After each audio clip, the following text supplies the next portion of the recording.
ඇවිල්ලා ඒව කනවා අම්ම දැක්කොත් අපි ඉවරයි.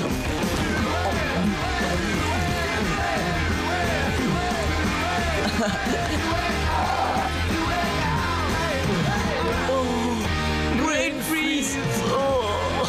දැන් ඔයා ලෑස්ති වෙන්න ඕනේ ජීවිතේ කවදාවත් අමතක වෙන්නේ නැති විනෝදබර රැයකට. ඇයි මොකද? ඔය වමනේ නෙවෙයි. ඕකෙන් හොඳ ෆන් එකක් ගමු. හරි. ඔන්න පාත්තෙන්. දැන් තමයි වැඩේ.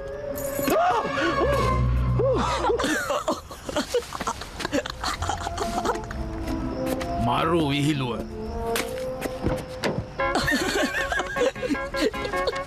මේක නම් මරු. මම කිව්වනේ.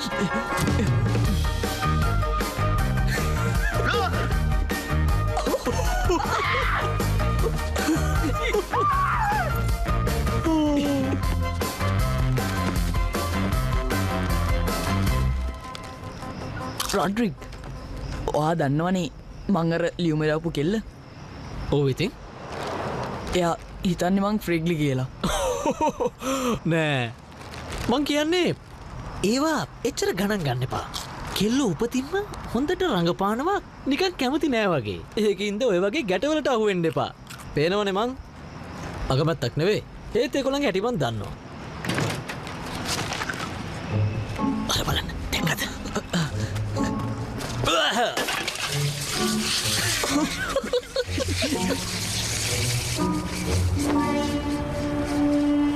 කවුද මේක කළේ? මාර වැඩේ. මාලෝන්ස මාර වීලුව හරි විනෝදයි. ගෙම්බුවගේ බය හැංගිලා ඉන්නේ නැතුව එනවා එළියට. යම් පැනගමු. චන්දි නම් එනවා.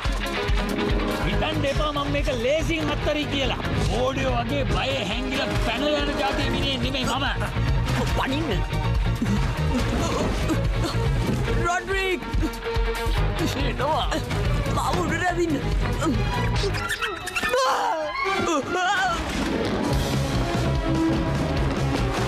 ඉක්මනට නැගිටිනවා. උවල බේරෙන්නද හැදුවේ? මමත් හොඳ රණ කෙනෙක්. යම ලෝකෙට ගියත් මම පස්සෙන් එනවා. ෂී, තව ටිකක් කෙට්ටු වුණා නම්.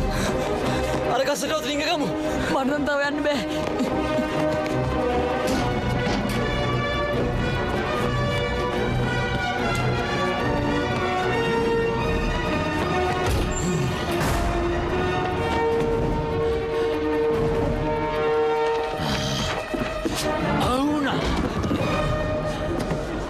මාලන් සර් නේද?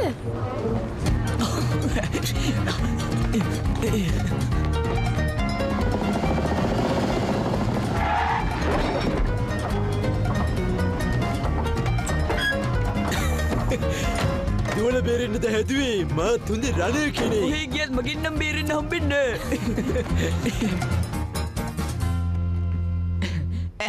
විනාඩි 5කුත් තියදී ඇවිල්ලා තියෙන්නේ. හොඳට විනෝදුණාද? කියලා වැඩක් නැහැ. හරිම හොඳ ළමයි. ඔයාගේ ළමයි දෙන්න නම් හොඳ සහෝදරකමෙන් ඉන්නවා. මේකනේ ලරි අපේ ගෙදර නීති රීති ඇත්තටම තදයි. ඒක හින්දා මෙයාලත් පිළිවෙලයි. ඒක නෙවෙයි. ඔයාලා බලන්න ආසද සිවිල් යුද්ධෙදි මම ගත්ත ලස්සන පින්තූර ටික. ඉතින් ඔයාලා ගිහලා මොකද කළේ? අපි ගිහිල්ලා කතා කළා.